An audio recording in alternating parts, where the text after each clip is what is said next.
Ça marche, magnifique. Écoutez, bonsoir à tous. J'espère que vous allez bien, que la vie reprend bien, qu'il fait beau chez vous.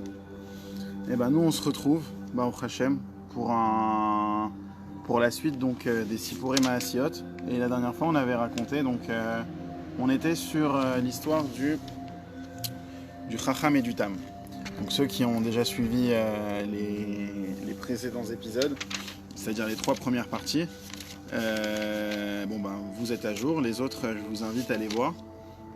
Sinon voilà, on va résumer un petit peu quand même, faire l'histoire en très très rapidement, je ne vais pas tout reprendre. Notre histoire elle parle d'un sage et d'un simple. On les appelle comme ça parce qu'ils sont caractéristiques de leur nom. L'un est très intelligent et l'autre est très simple.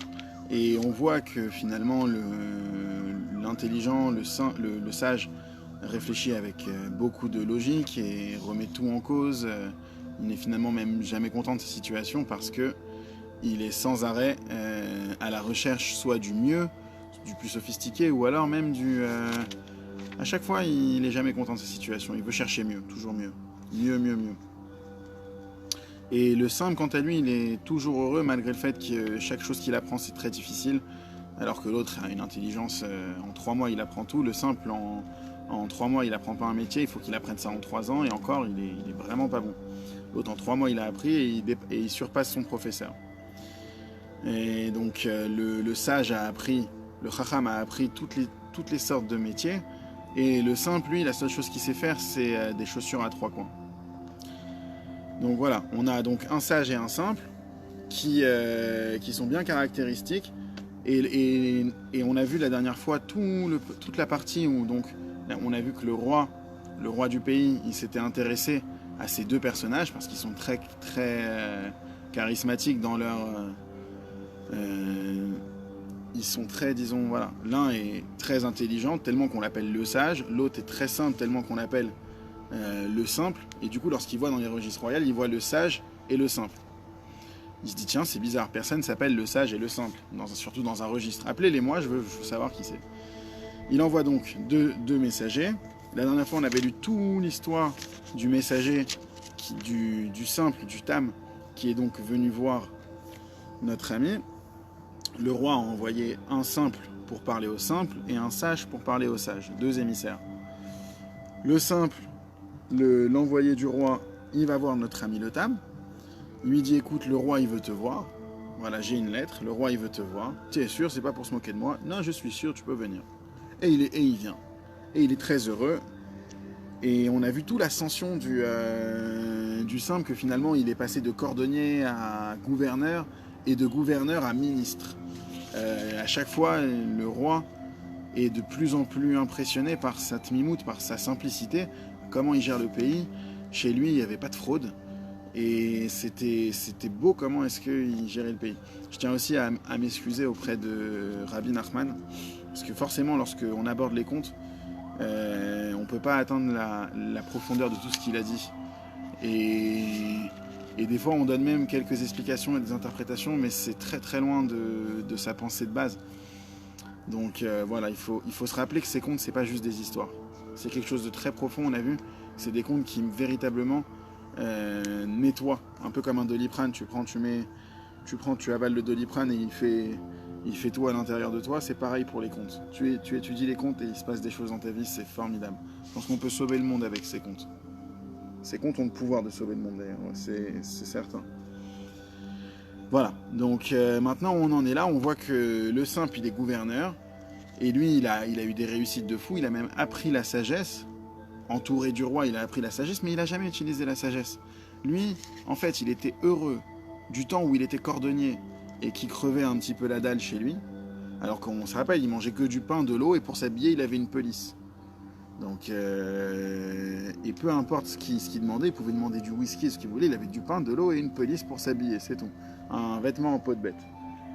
Par contre, lorsqu'il a été mis au rang de gouverneur auprès du roi, parce qu'il a vu à quel point il était simple et que c'était magnifique d'avoir quelqu'un de honnête dans le gouvernement, eh bien, il a appris toutes les sagesses, il a tout appris finalement, il est devenu quelqu'un de très important. Pourtant, ce qu'on peut retenir de cette personne-là, c'est qu'elle s'est jamais servie de sa sagesse pour autre chose que pour le technique.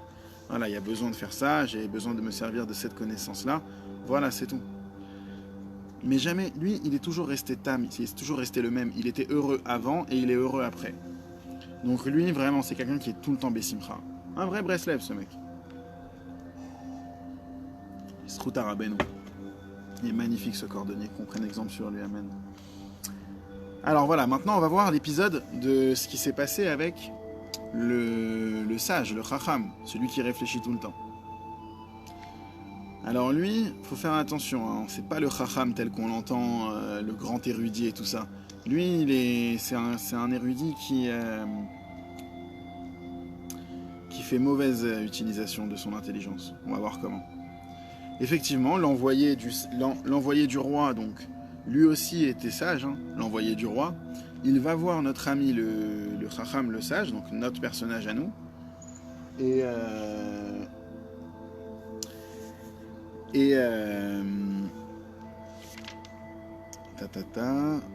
voilà, donc les deux se rencontrent, les deux sages se rencontrent. Et le sage de notre histoire, donc notre personnage, lui dit attends, Habibi, tu viens d'arriver chez moi. Viens, regarde. Je sais bien que tu as quelque chose à me dire, je vois bien. Passe la nuit ici avec moi. Et on pourra en parler longuement, et nous déciderons. Donc il a vu la lettre du roi. Il lui a dit attends, viens, on en discute ce soir. Donc le soir, il a préparé un grand repas en son honneur, enfin quelqu'un d'intelligent avec qui il peut discuter, ça faisait longtemps. On se rappelle que tellement qu'il est devenu intelligent, le sage, que n'importe quelle personne avec qui il parlait, il avait envie juste d'éviter la conversation, quoi. Encore, je parle à un débile. Encore. Et il devenait fou à cause de ça, il pouvait plus parler à personne. Là où il dormait, c'était une auberge qui était pourtant correcte. N'importe qui va prendre un hôtel à entre 70 et 100 euros la nuit, il est bien. Non, lui, il était pas bien. Non, attention, il y a ça, il y a le drap, il est pas bien. Ça, c'est mal mis. En Espagne, on fait pas comme ça. En Italie, on fait pas comme ça. Voilà, ça, c'est le sage. Toujours, il voit le mauvais de l'histoire. Il voit toujours le défaut. On se rappelle même qu'avant, lorsqu'il faisait un joyau, parce qu'il avait appris la joaillerie, s'il y avait un défaut, il pouvait le jeter à la poubelle, son joyau. Tellement il le trouvait répugnant. Il était tellement devenu perfectionniste qu'il n'a plus le goût de rien. Vu que tu peux pas faire quelque chose de parfait. Et lui, à chaque fois qu'il faisait une chose et qu'à la fin, c'était pas parfait, alors il était très déçu. Ou alors des fois, il faisait la chose parfaitement, mais la personne qui recevait ce bijou-là, il n'avait pas les goûts comme on les a à Paris, en Espagne. Enfin, lui, il parle de l'Espagne parce qu'à l'époque, c'était la capitale de la mode. Et donc du coup, il voyait que les personnes n'avaient pas goût à ce qu'ils faisaient et ça le rendait très triste aussi. Et maintenant, on en est là. Il est très content d'avoir enfin quelqu'un de sage avec qui parler. Et on continue maintenant dans les mots de l'histoire. Donc il prépara en son honneur un grand repas. Au cours du repas, le sage fit étalage de toute sa sagesse et de sa philosophie.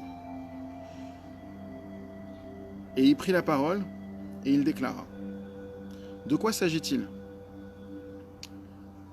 Qu'un roi comme lui m'envoie chercher à moi en me faisant des faveurs, et surtout en faveur d'un sujet aussi insignifiant.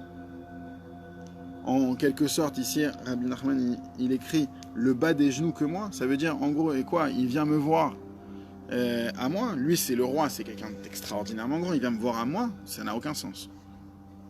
Qui suis-je pour que le roi m'envoie un émissaire ?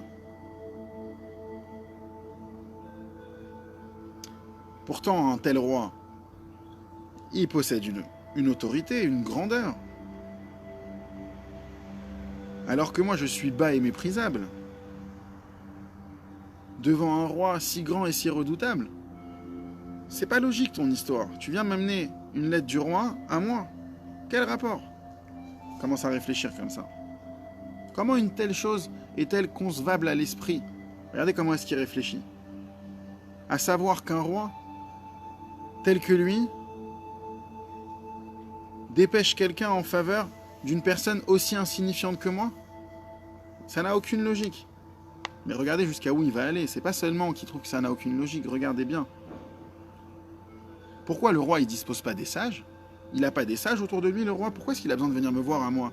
Il est certain qu'il y a dans son palais des gens beaucoup plus élevés. Et peut-être que le roi en personne, il est également un grand sage.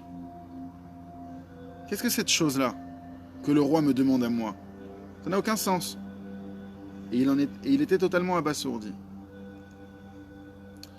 Le sage avait parlé, c'est-à-dire le premier sage qui était l'ami, donc l'ami du simple, parce qu'on se rappelle que le chacham et le tam, le simple et le sage de notre histoire, ils étaient amis petits, et ils sont toujours amis. Et il se faisait ce constat-là.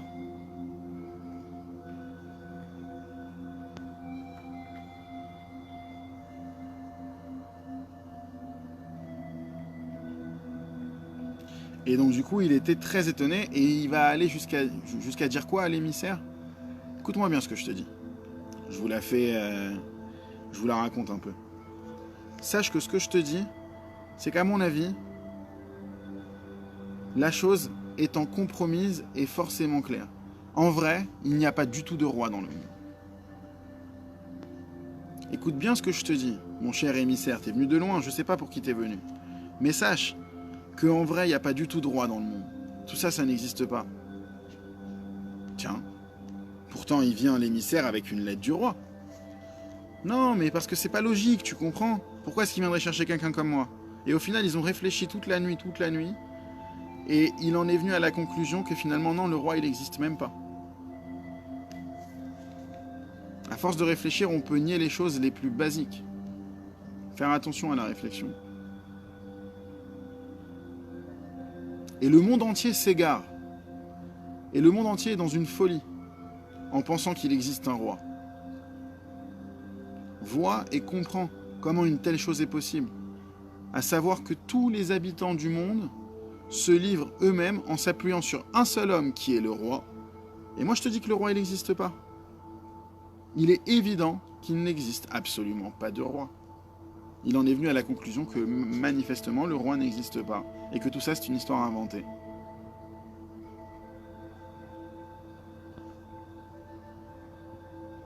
Et le sage il lui dit, non mais l'autre sage, l'émissaire du roi, il lui dit mais attends, je viens avec une lettre du roi quand même. Je viens pas comme ça.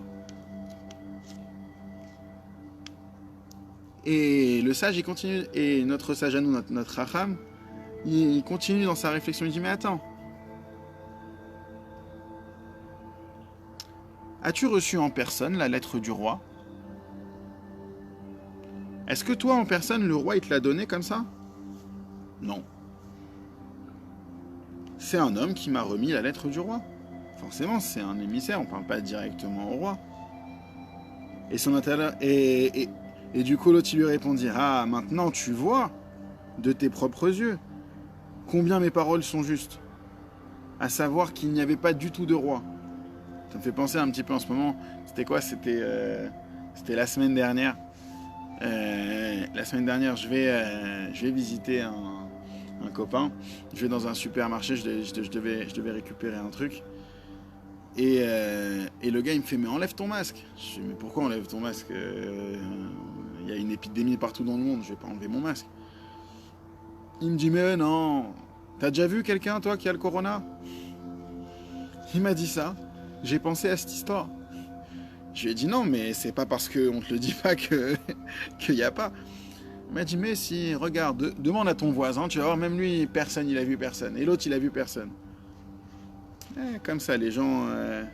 Ça c'est le discours de l'intelligent, comme ça, qui veut absolument tout rationaliser. Il dit bah voilà, au final, toi, tu l'as pas vu, le roi. Bah du coup, le roi, il n'existe pas. Et il continue. Il lui dit, dis-moi, est-ce que tu viens de la ville royale? Est-ce que tu y as grandi dans la ville royale depuis ta naissance?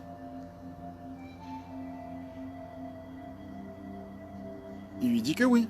Et dis-moi, as-tu déjà vu le roi juste une fois dans ta vie? Il répondit non. Et c'est bien la vérité. Personne n'a le privilège de contempler le roi. Car le souverain ne se fait pas voir, hormis vraiment en de très rares occasions. Un peu comme la reine d'Angleterre. Et c'est des occasions très espacées dans le temps. Et l'autre, il continue. Il lui dit, écoute, toujours comme ça, là il est en train d'embrouiller la tête de l'émissaire. À présent, observe bien combien mes paroles sont claires. Et limpides. Pour lui, il n'y a pas de doute. Bah voilà, à savoir que ça ne fait aucun doute. Il n'existe pas de roi, car même toi, tu ne l'as jamais vu le roi. Et le sage émissaire lui posa une nouvelle question. Si c'est le cas, bah qui dirige le pays? Bah oui, t'es drôle toi avec tes histoires de y a pas de roi, mais dans ce cas, qui est-ce qui dirige le pays? Ah, ça c'est une bonne question. Il lui répond notre sage à nous, notre Racham. À propos de ça, je vais te parler très clairement de tout ça, je vais t'en parler clairement. Car c'est à moi que tu interroges, et bien entendu, je suis très versé dans le domaine. Ça veut dire, voilà, là maintenant, il y a l'émissaire du roi qui vient le voir. Il lui dit, non mais attends, toute ton histoire là de roi, d'abord, tu l'as vu toi le roi? T'as jamais vu le roi? Et t'as vécu dans la ville royale? Oui, depuis ta naissance, oui. Et le roi, tu l'as jamais vu? Ben non, je l'ai jamais vu. Alors je te le dis, le roi, il n'existe pas.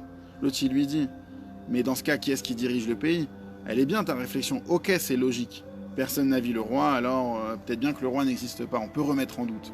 Bah oui, parce qu'au final, quelqu'un qui réfléchit comme ça, même si jamais il va pas te convaincre de la chose, il va quand même te mettre en doute. Oh, mais arrête avec tes histoires de bon Dieu, là. Ça y est, combien de fois tu vas me faire le coup? Il n'existe pas, c'est une histoire. Regarde, je te sors un raisonnement logique pour te montrer qu'il n'existe pas.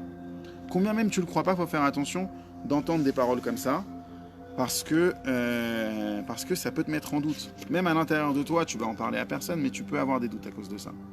Et c'est ce qui s'est passé pour l'émissaire. L'émissaire du roi, il a vraiment commencé à douter de la véracité de tout ce qu'il a cru dans sa vie, c'est-à-dire que tu as un roi qui dirige le pays. Alors maintenant, notre sage Anno lui dit, écoute, je vais te dire clairement comment est-ce que le pays il est dirigé. Moi, tu vois, je suis un expert. J'ai visité des tas de pays. Je me suis rendu en Italie. Et là-bas, l'usage en vigueur, c'était qu'il y avait 70 ministres qui font office de conseillers. Et ils siègent et dirigent le pays pendant un temps déterminé. Et de cette manière, tous les habitants du pays se partagent le pouvoir à tour de rôle. Un peu une genre de démocratie comme ça. Et ces paroles commencèrent à pénétrer aux oreilles de l'émissaire. Ça veut dire, à force de lui amener des raisonnements logiques, l'émissaire qui était sûr et certain que lui, il a une lettre du roi avec lui, même s'il ne l'a pas reçue en personne, il y a le tampon du roi dessus, il y a le tampon royal. Non, mais du coup, l'autre, il lui a travaillé la tête.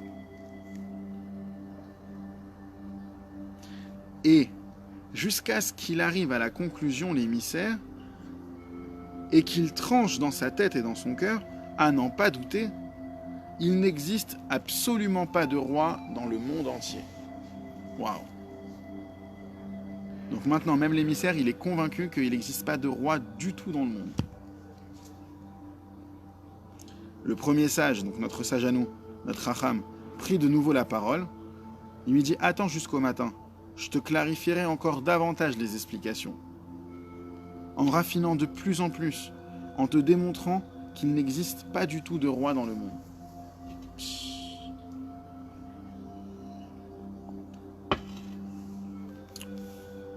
Le premier sage, donc le nôtre, il se leva de bonne heure. Donc le sage qui était donc l'ami du simple, Rabbi Nachman ici il nous reprécise au cas où on aurait perdu le fil. Donc notre Chacham. Et jusqu'à, voilà, ça veut dire maintenant quand on veut parler du Chacham de notre histoire, on va dire le premier sage. Sinon c'est l'émissaire du roi, qui lui aussi est sage. Il réveilla son ami le sage émissaire, en lui disant « Viens avec moi dehors, je te montrerai la chose de façon très claire, à savoir comment le monde entier est dans l'erreur, et qu'en vérité, il n'y a pas du tout de roi. » Voilà, je pense qu'on a compris. Et que le monde entier est dans un grand égarement. Rabbi Nachman, il va continuer pour montrer un petit peu maintenant ce genre de réflexion-là, où est-ce que ça peut amener. Ça, c'est dans le sens simple. Hein. Sachez que ça, c'est des profondeurs inimaginables. Je ne cesserai de le répéter pour pas qu'on pense que ces contes sont anodins, que c'est pas les 1001 nuits, cette histoire. C'est les contes de Rabbi Nachman. Lisez la Torah 60 pour voir à quel point c'est du Likutei Moharan, pour voir à quel point ces contes ils sont puissants. Je continue. Donc, comment est-ce qu'il va lui prouver de nouveau que le roi n'existe pas? Ils se rendirent au marché. Là-bas, ils virent des soldats. Ils attrapèrent un soldat et ils lui demandèrent « Toi, qui sers-tu » L'autre y répond « Je sers le roi, je suis un soldat. » Et ils l'interrogèrent « As-tu vu un jour le roi dans ta vie ?»« Non. » Regarde, il lui dit. Il lui dit comme ça, il lui dit, regarde, y a-t-il une folie comme celle-là? Il lui dit, mais t'as vu, le monde entier, il se trompe. T'as vu, lui, il a jamais vu le roi. Le soldat aussi, lui aussi, c'est un fou. Et à nouveau, et après, ils ont été voir plus loin. Ils ont été voir l'officier. Il lui posa la même question. Qui sers-tu? Il dit, le roi. Et la réponse, toi, tu as vu le roi? Non, j'ai pas vu le roi. Alors, tu vois que la chose est très claire. Tout le monde se trompe avec cette histoire. Il n'existe pas du tout de roi dans le monde. Et ils arrivèrent entre eux à la conclusion qu'il n'existe pas du tout de roi. Soit dit en passant, à un niveau d'intelligence pareil et de logique, c'est eux qui passent pour un fou maintenant. Au début, c'était notre Tam qui passait pour un fou et tout le monde se moquait de lui parce que c'était quelqu'un qui était toujours très joyeux et il faisait des chaussures à 3 coins et le gars défiait toute logique, quoi. Maintenant, c'est lui, le sage, qui, à cause de sa sagesse, se fait prendre pour ridicule. Et le sage, donc le premier sage, notre sage à nous, il déclare encore bien, partons et allons de par le monde et je te montrerai encore comment le monde tout entier est plongé dans une grande erreur. Ils partirent et voyagèrent dans le monde, et en tout lieu où ils allaient, ils trouvaient que le monde était dans l'erreur. Ce qui avait attrait au roi ne servait que d'exemple. Ça veut dire, maintenant, ce raisonnement-là, ils l'ont fait pour tout.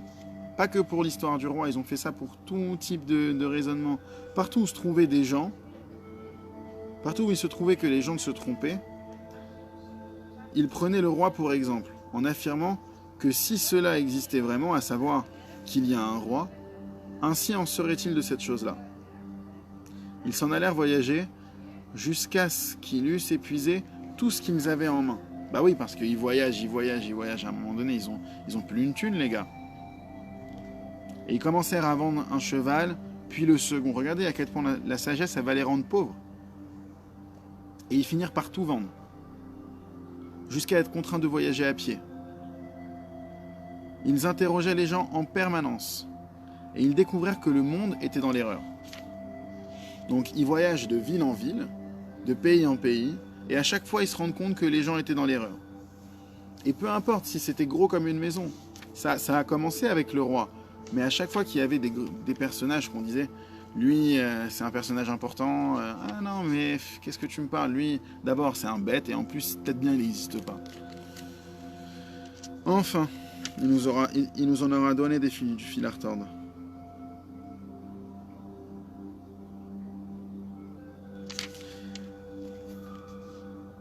Et tout leur prestige a disparu. Avant, c'était des sages, et maintenant, ce n'est plus rien. Et il devient... En fait, ils ont tellement tout remis en cause à force de voyager, à chaque fois se rendre compte de tout ça, que finalement, aux yeux des gens, c'est devenu des gens insignifiants. Car on ne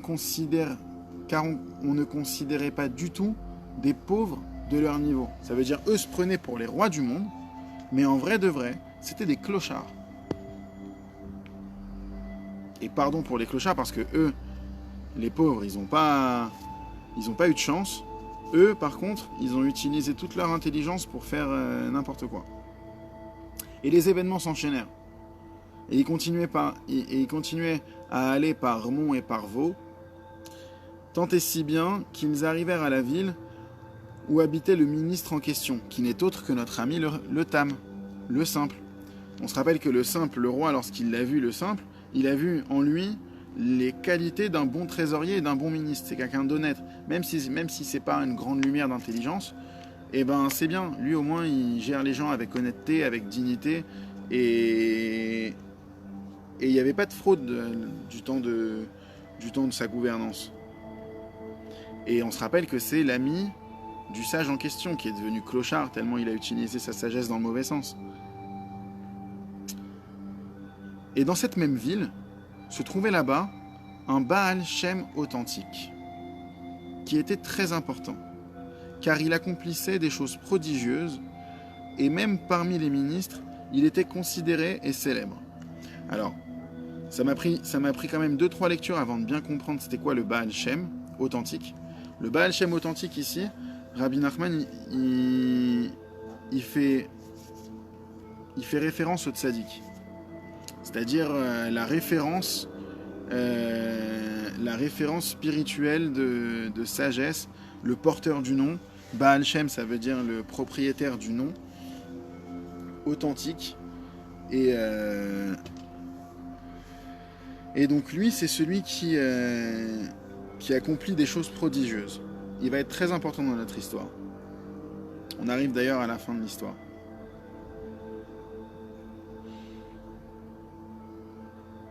Et les sages arrivèrent dans la ville, donc nos deux sages là, le sage Anou et l'émissaire du roi, et ils passent même devant la maison du Baal Shem, mais ils ne prêtent pas attention.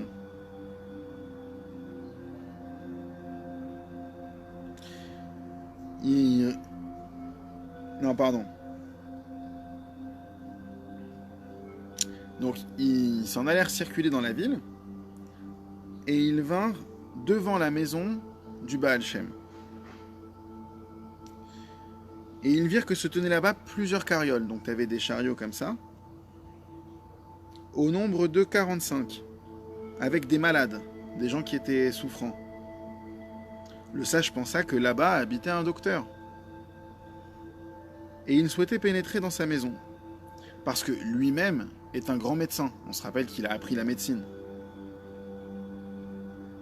Et du coup, il voulut rentrer pour faire connaissance, pour partager un petit peu de sa sagesse. Oui, parce qu'un sage adore étaler sa sagesse, c'est connu. Il voulut entrer pour faire connaissance avec lui, et il questionna « Qui habite ici ?» On lui répond « Ici, c'est le Baal Shem. » Et là, il éclata de rire, le sage. Et il déclara à son compagnon « Mais... c'est là du mensonge. Mais alors celui-là, c'est une perle. » Il dit à son pote comme ça. Mais alors ça, c'est une perle. Ça, c'est là du mensonge et un égarement. Mais alors vraiment extraordinaire. On n'a jamais vu des gens se planter comme ça. C'est une sottise encore même plus grande que celle que le roi. On lui dit qu'il y a quelqu'un de très important ici qui s'appelle le Baal Shem. Il n'y croit pas. Il ne veut pas y croire. Ça ne l'intéresse pas. Et combien le monde entier est en égarement. Et combien devant un tel mensonge, ça veut dire pour lui, il a raison de tout, et lorsqu'on lui dit quelque chose, vaut mieux vérifier 10 fois, il lui a amené 40 preuves. Entre-temps, il avait faim. Ah oui. Et ils trouvèrent encore dans leurs affaires 3-4 grandes pièces. Ils se rendirent dans une auberge, où l'on trouve à manger, même pour 3 ou 4 grandes pièces, comme quoi c'était les derniers sous. Ils ordonnèrent qu'on leur serve de la nourriture. Et on leur en donna. Dire, j'exige. Un manque de politesse, route pas le gars. Pendant qu'ils mangeaient, ils racontaient et se moquaient du mensonge qu'ils avaient entendu sur le Baal Shem. C'est-à-dire le propriétaire de l'auberge. Oui, pardon. Donc maintenant, ils sont en train de manger et ils se moquent de ce qu'ils ont entendu, comme quoi il y a une maison avec dedans un Baal Shem et tout, alors qu'ils étaient là-bas, ils auraient pu vérifier, mais non, ils ont préféré ne pas croire. Et le propriétaire de l'auberge, il s'irrita contre eux, il leur dit « Oh, le Baal Shem est très considéré ici. Et alors j'ai écouté, voilà, je vais pas m'embrouiller avec vous, mangez votre assiette et partez. Ok? Vous venez ici et vous dites en mal des choses sur le Baal Shem, vous savez, il est très considéré ici. Vous ne devriez pas dire ça. Et ensuite, le fils du Baal Shem arriva, quand même là t'as son fils, et ils étaient encore en train de se moquer du Baal Shem devant son fils. Et alors là, l'aubergiste, il était très énervé. Parce que, déjà que le Baal Shem, c'est quelqu'un de considéré et tout le monde le respecte, mais en plus, tu te moques de lui devant son fils. Ouais, tu vas prendre. Et il est sorti et il les roua de coups et de blessures. Il les jeta de la maison et il était très en colère contre eux. En retour, les victimes, donc les deux sages, ils voulurent lui intenter un procès. Non, c'est pas normal, parce qu'on les avait frappés. Mais ils se résolurent à se rendre chez leur hébergeur, là où ils avaient laissé leurs affaires quand ils étaient arrivés dans la ville, pour prendre conseil auprès de lui sur la manière de procéder pour lui faire un procès à ce monsieur. Comment ça marche dans la ville? C'est qui les juges? Auprès de qui il faut s'adresser? Et donc ils partirent et lui racontèrent que l'aubergiste les avait frappés. Et l'autre il leur demanda, mais question basique, hein, pourquoi il vous a cogné le gars? Ils lui racontèrent qu'ils avaient parlé contre le Baal Shem. Et il leur répondit, mais à n'en pas douter, ce n'est pas correct de frapper les gens, ça je vous l'accorde. Mais vous n'avez pas bien agi. Pour parler comme ça contre le Baal Shem, car je vous rappelle que le Baal Shem est très considéré ici. Comme ça, il leur parle.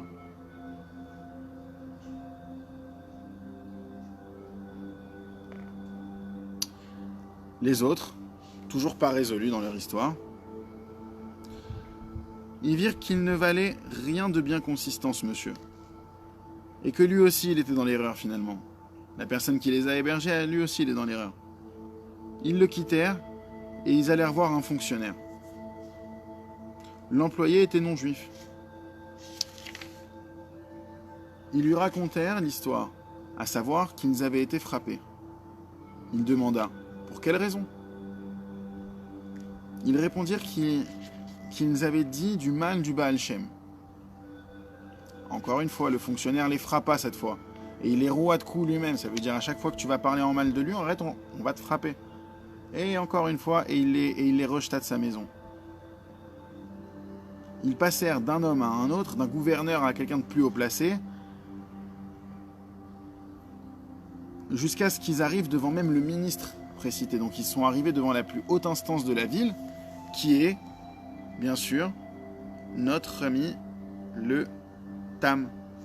Ça veut dire une fois qu'ils ont passé tous les gouverneurs et tout, ils viennent chez le ministre. Or, on avait vu au milieu de l'histoire, dans la partie 3, que le roi a mis notre ami le simple, le Tam, au poste de ministre. Or, le simple et le sage, ils sont amis d'enfance. C'est la rencontre après des années. Et devant la maison du ministre se tiennent des soldats. Ils firent connaître au ministre qu'un homme avait besoin de lui. L'autre, il est simple. Ah, quelqu'un a besoin, faites-le rentrer. Et il l'a fait rentrer. Le sage vint devant le ministre, et dès qu'il arriva, le ministre y reconnut son ami, le sage, qu'ils ont vécu ensemble dans la même maison, ils ont été à l'école ensemble. Mais le sage, lui, il n'a pas reconnu le simple.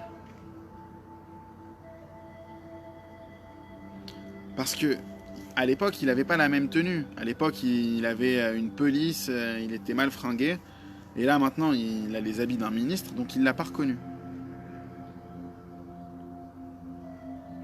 Aussitôt, le ministre commençait à lui parler.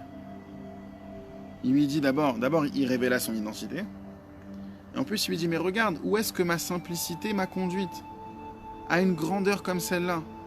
Et toi, ta sagesse, où t'a-t-elle mené? Le sage prit la parole et lui dit, que tu sois mon ami le simple, de ça, on en parlera plus tard. Il ne le croit pas. Il ne veut pas y croire.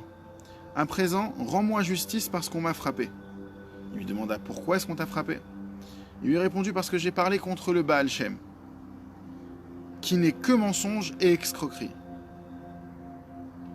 Le simple, qui était le ministre, prit la parole et lui dit, tu te maintiens encore dans tes raisonnements tordus.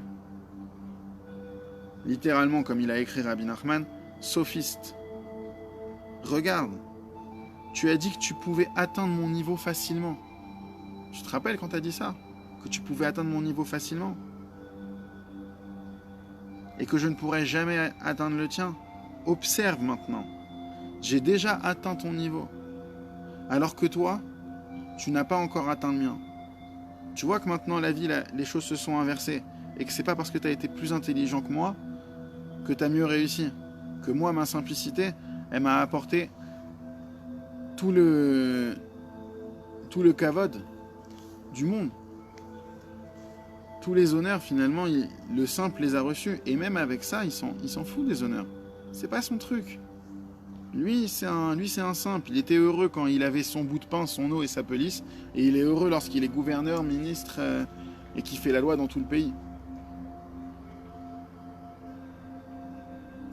Et là, il lui dit, je vois que c'est là une tâche encore bien plus difficile d'atteindre ma simplicité. Quel sadique. Il lui dit quoi? Il lui dit, mais attends, ça c'est une leçon que nous donne Rabbi Nachman. Il nous dit, écoute, l'intelligence, c'est apprendre, c'est emmagasiner des connaissances, c'est pas facile. Mais ça reste à peu près à la portée de chacun. Mais une simplicité intérieure, que si tu deviens le plus grand des grands, tu restes quelqu'un de pachoute, de simple, que tu peux voyager en seconde classe, que si tu as une Twingo, tu es content alors que tu es milliardaire. C'est qui peut parler comme ça? Combien on a d'exemples comme ça dans le monde?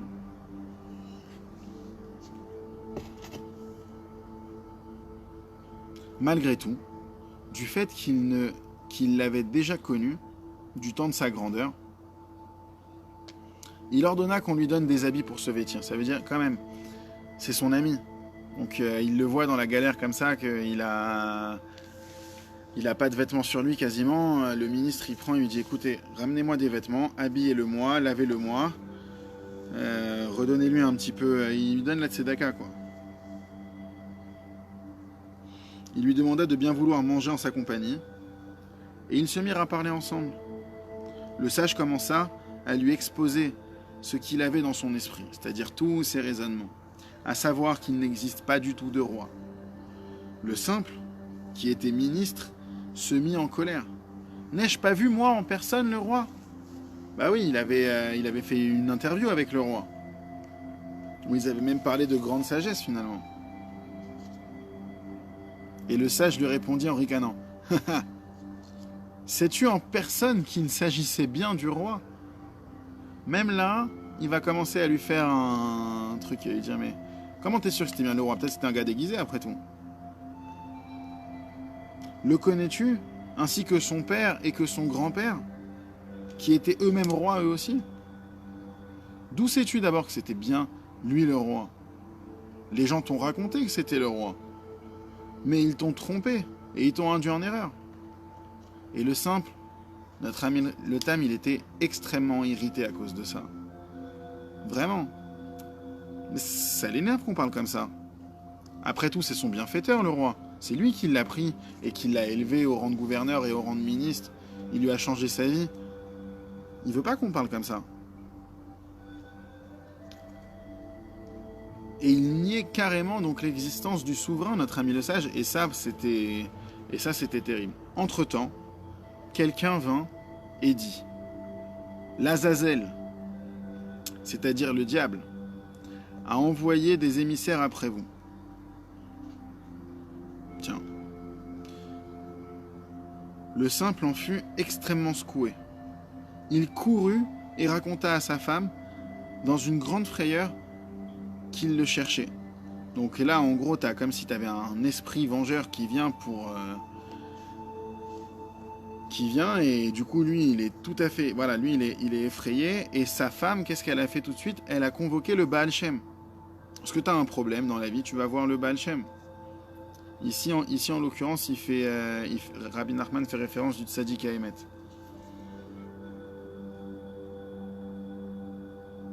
Et lorsqu'on dit le démon, c'est pas, lorsqu'il dit l'Azazel, c'est pas, faut pas s'imaginer une silhouette rouge avec des ailes et un pic. Ici, c'est plus comme un grand malheur quoi qui arrive sur eux. Mais bon, ça c'est une interprétation, c'est pas, voilà, faut s'en tenir au texte parfois. Et le Baal Shem arriva et lui donna un talisman et des protections, en lui disant que maintenant, il n'aurait plus peur du tout. Et le simple, il a mis toute sa foi là-dedans. Toute sa émouna, il l'a mis là-dedans. Donc pour lui, il avait plus peur de rien. C'était pas tant le talisman, c'est le fait qu'il avait plus peur de rien. Voilà. Le Baal Shem, il lui a donné la clé pour se sortir de cette histoire. C'est bon, il n'y a plus peur.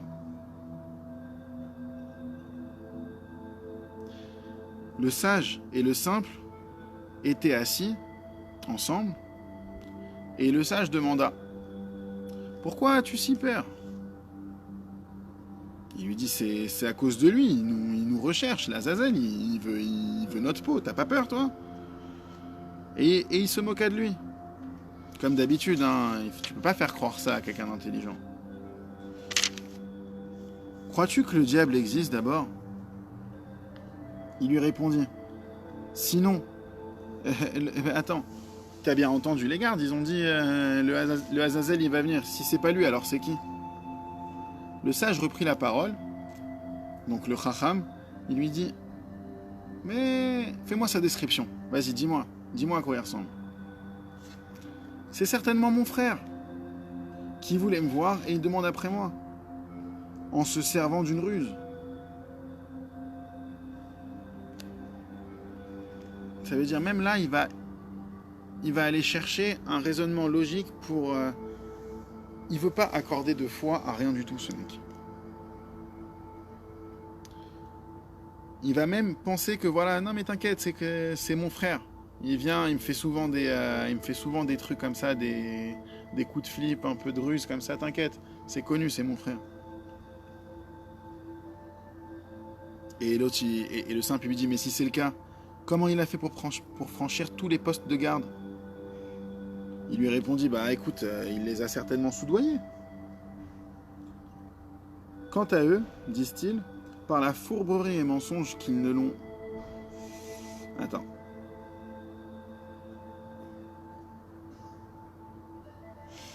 Ouais, non mais laisse tomber, personne l'a vu ton diable. Voilà qui lui dit. Entre-temps, quelqu'un reva et déclara comme précédemment que le diable les demandait. Que là, vraiment, ça veut dire là, il y a un deuxième appel. Il va vraiment y avoir une macaque qui va te tomber sur la tête. Tu vas douiller, mon ami, si tu fais rien. Mais le simple, lui, le Tam, il avait plus peur du tout. Il avait reçu du Baal Shem. Donc ici, on parle du tzaddik qu'il avait reçu. Il avait reçu le talisman, il avait reçu son petit pétec, il était au top. Voilà, lui, il a plus peur de cette histoire. Et il déclara au sage: maintenant, qu'est-ce que tu en dis? Ça fait 2 fois quand même qu'on vient de nous l'apprendre. Et l'autre lui répondit: j'ai un frère, je t'ai dit, il est en colère contre moi. Il a mis en place toute cette mascarade juste pour me tromper, pour m'effrayer, c'est tout. Il va chercher encore du logique là-dedans. Toujours à la recherche de la logique. Donc on lui fait la description, il lui dit: ah, tu vois, c'est mon frère. Je t'ai dit. Voilà, il est grand comme ça, il a cette tête-là. T'as pas à avoir peur de cette histoire de diable, là. C'est quoi cette histoire? Tss, bande de...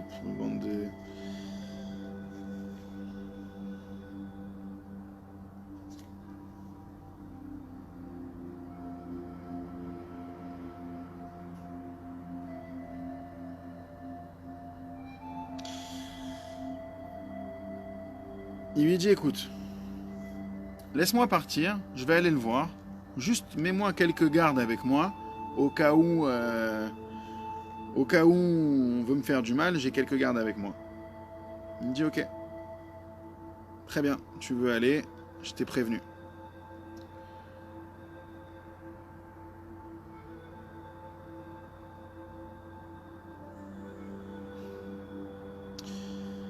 Ils partirent avec. Donc, ils sont partis une petite délégation comme ça. Notre sage et 2-3 hommes de garde. Et à un moment donné, les soldats revinrent. Et le ministre, le simple, il demanda aux soldats où sont passés les sages. Où est parti mon ami?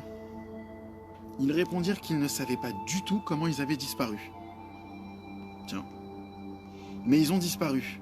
On est parti avec eux, et à un moment donné, on les a plus revus. Disparus comme ça. On ne sait pas du tout ce qui s'est passé. Et en d'autres termes, le diable les avait empoignés. C'est-à-dire ces sages-là. Et il les avait amenés dans la boue et la fange. C'est là-bas que le diable réside sur son trône, à l'intérieur de la fange. Alors là, je lis parce que je ne sais pas du tout à quoi fait référence Rabbi Nachman, donc je ne peux pas en parler de plus. Et c'est là-bas qu'on a jeté les sages dans la boue. Elle était épaisse et collante, réellement comme de la glu. Et ils ne pouvaient pas du tout bouger à l'intérieur de la boue. Si, j'ai entendu une explication là-dessus. En fait, cette histoire-là, bon, c'est pas un diable, hein, enfin, dans l'histoire, c'est un diable, faut pas le prendre comme ça. Ici, on te dit qu'en fait, c'est toute leur imagination. Rabbi Nachman, il a dit que finalement, le Yetzer Hara, il ne faut plus qu'on l'appelle Yetzer Hara, il faut qu'on l'appelle le Koach Hamedame. C'est-à-dire la force de l'imagination. Parce que finalement, aujourd'hui, c'est tout le problème. Tout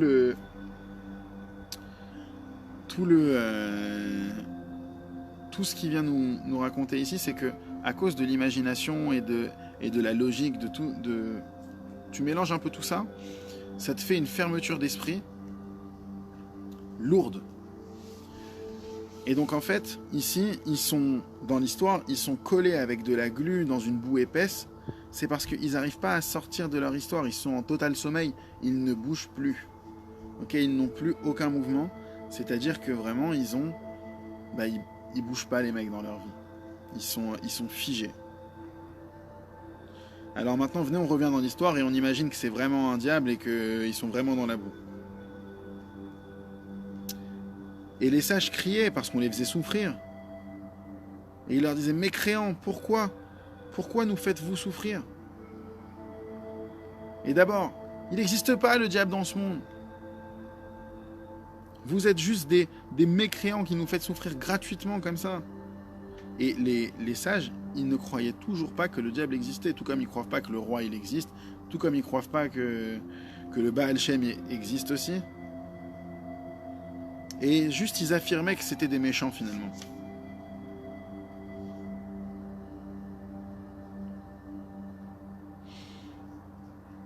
Et ils se dirent en eux-mêmes, mais c'est rien. C'est seulement des hommes de nature emportée, avec lesquels on s'est disputé à un moment donné durant notre voyage.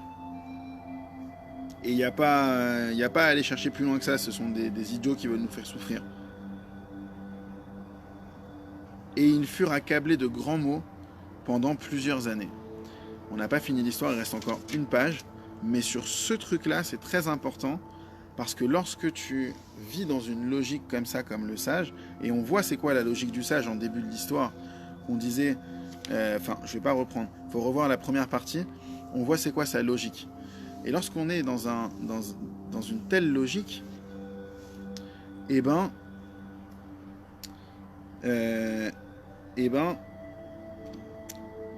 ils ont eu... En fait, ils étaient simplement endormis pendant toutes ces années. Non pas endormis d'un vrai sommeil, mais on parle d'un sommeil vivant. Les gars, ils ont eu des maux, des souffrances et tout ça parce qu'ils sont endormis dans leur logique. Ils sont persuadés. Tu peux pas leur parler à ces gens-là. Tu as toujours quelqu'un qui est tellement persuadé de tout ce qu'il dit que tu peux pas lui parler, ça sert à rien. C'est soit tu écoutes son point de vue et tu acceptes son point de vue, dans ce cas il veut bien te parler, et sinon tu peux pas lui parler. Quand quelqu'un comme ça, eh bien, c'est tout, quoi. Tu vas, finalement, cette personne-là, elle souffre. Elle souffre énormément. On revient dans l'histoire. Donc pendant des années, ça veut dire que cette situation-là, elle peut durer longtemps. Une fois, le simple, donc, qui était ministre, il passa devant le Baal Shem, et il se rappela de son ami le sage. Il entra devant le Baal Shem, s'inclina devant lui. Ça, c'est une attitude de tous les gens qui sont anav. C'est que devant quelqu'un qui est plus grand qu'eux, même si jamais lui c'est un ministre, il voit que la personne c'est une personne beaucoup plus évoluée. Tu verras qu'une vraie personne du gouvernement, lorsqu'elle passait chez le rabbi, il n'y a pas le rabbi c'est le rabbi, tu baisses la tête. Ça c'est un comportement humble. À l'époque, c'était Baba Saleh en Israël. Lorsque n'importe qui passait devant Baba Saleh, l'embrassait la main. C'est comme ça. Tu es devant le Baal Shem, il s'incline. Comme le font les princes. Il lui demanda s'il était possible de le voir. C'est-à-dire le sage. Il demande à son ami le Baal Shem s'il était possible d'aller voir le sage et éventuellement de le libérer. Vous vous rappelez le sage que le diable avait emporté?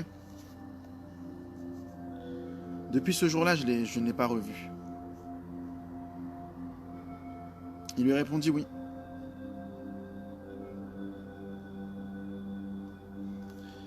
Et il conçut de bien vouloir l'amener jusqu'à l'endroit où se trouve son ami le sage. Sans aucun doute, je peux te montrer cet endroit. Et je peux même le faire sortir. Toutefois, nous irons seulement toi et moi. Ils partirent ensemble.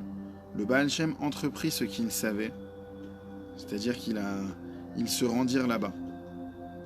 Il a fait un genre de sort et tac, ils se sont retrouvés là-bas. Il vit qu'ils étaient placés dans la boue épaisse et la fange. Lorsque le sage aperçut le ministre, il lui cria « Mon frère, regarde ces mécréants, ils me font tellement souffrir, mais pour rien !» Le ministre se mit encore en colère contre lui. « Tu t'agrippes encore à tes sophismes, à tes réflexions débiles, là. Arrête ! Tu ne crois en rien. Alors que d'après tes paroles, ce sont de simples hommes. Ce sont des hommes simples, mais ce n'est pas du tout des hommes simples. À présent, regarde qui est là. C'est qui lui? Lui, c'est le Baal Shem. Celui que tu as dit qu'il n'existait pas, que tu réfutais. Lui, précisément, c'est le seul qui peut te délivrer. Et il vous montrera la vérité. Le simple, qui était ministre, demanda au Baal Shem de les extraire de là, et qu'il leur montre qu'il s'agisse bien du diable en personne, et que ce ne sont pas des hommes. Le Baal Shem fit ce qu'il fit, et ils se retrouvèrent debout sur la terre ferme. Là-bas, il n'y avait plus du tout de boue. Les esprits malfaisants devinrent de simples poussières. Alors là, devant un spectacle comme ça, pour le sage, il a fallu lui montrer un spectacle surnaturel pour qu'il dise « Ah, ok ». Et regardez bien comment Rabbi Nachman termine son histoire dans la dernière phrase. Il dit « Alors, le sage vit et fut contraint, malgré lui, de tout reconnaître. Que le roi existe, que le Baal Shem il existe, que cette histoire-là, ce n'était pas des histoires des hommes qui l'ont mis dans la boue. Tout ça. » Ça montre aussi que lorsque Rabbi Nachman il nous dit de venir le voir ou de s'attacher à lui, c'est parce que, en quelque sorte, ce qu'il nous dit ici, c'est que lui représentant le Baal Shem, eh bien, on peut s'attacher à lui et sortir de la boue, de la fange, c'est-à-dire de toutes ces réflexions qui, au final, ne nous font pas vraiment avancer, mais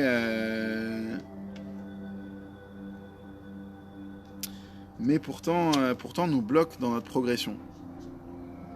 C'est ce qu'il veut nous apprendre ici. Et Rabbi Nathan, il apporte toujours à la fin des contes, il apporte un petit éclaircissement, histoire qu'on puisse voir un peu que ce n'est pas de simples contes. Qu'est-ce qu'il nous dit ? C'est à propos de ce conte que fut énoncé l'enseignement qui parle des sagesses et de la simplicité.